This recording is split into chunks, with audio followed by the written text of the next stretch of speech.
কিয়ামতের ময়দান একজন আরেকজনকে প্রশ্ন করবে, ভাই কামলা বিছনা, আমরা দুনিয়ার ভিতরে কতদিন ছিলাম? একজনে উত্তর দেবে, লাবিসনা ইয়াওমান আও বা'দা ইয়াওম, একদিন অথবা একদিনে কিছু অংশ মনে হয় ছিলাম। আর একজনে বলবে, না না, যারা হিসাব রাখছে তারাই বলতে পারবে। ফাস আলিল আদি, আমার তো মনে হয় ঘরের এক দরজার থেকে ঢুকছিলাম, অন্য দরওয়াজা থেকে বের হয়ে আসলাম, ঢুকলাম বের হইলাম, এতটুকু তো আমার কাছে দুনিয়ার মনে হইল। এই আল্লাহর বান্দারা, পর্দা আলে মা বোনেরা, একটু মাঝে মাঝে একটু মুরাকাবা না করলে সে মানুষের মধ্যেই পড়ে না। কারণ আসলে আমরা দুনিয়াতে কেন আসলাম, আল্লাহ আমাদেরকে কেন পাঠাইলেন, আমরা ছিলাম কোথায়, আছি কোথায়? এই আরে বসাই দাঁড়া, তোমরা কি করো, যারা সবাই বসাই দিয়ে, আমরা ছিলাম কোথায়, আছি কোথায়, রওনা করব কোথায়? দুনিয়া কিন্তু ক্ষণস্থায়ী, দুনিয়া দেখতে না দেখতে শেষ হয়ে যায়। আর আখিরাতের জিন্দেগি শুরু হবে, আর কোনো দিন শেষ নাই।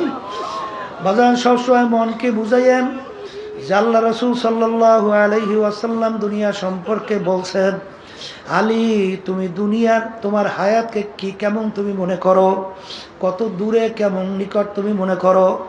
আলী রাদিয়াল্লাহু তাআলা আনহু বলছিলেন, হে আল্লাহর রাসূল, আমি যখন নামাজের জন্য ওযু করতে যাই তখন আমি খেয়াল করি আমার জীবনের শেষ ওযু এই নামাজের শেষ হইতে পারে, সামনের ওয়াক্তের নামাজের জন্য সুযোগ আর নাও পেতে পারি।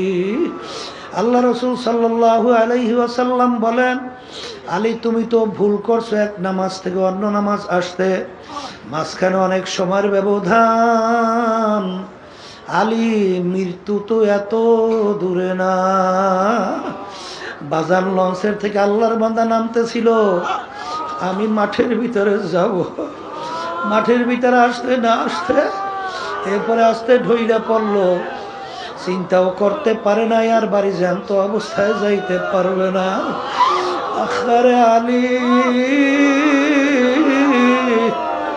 তুমি যখন নামাজের ভিতরে ডান দিকে সালাম ফিরাও তখন তুমি খেয়াল করো বাম দিকে সালাম ফিরাতে পারে কিনা। এই হইল দুনিয়া।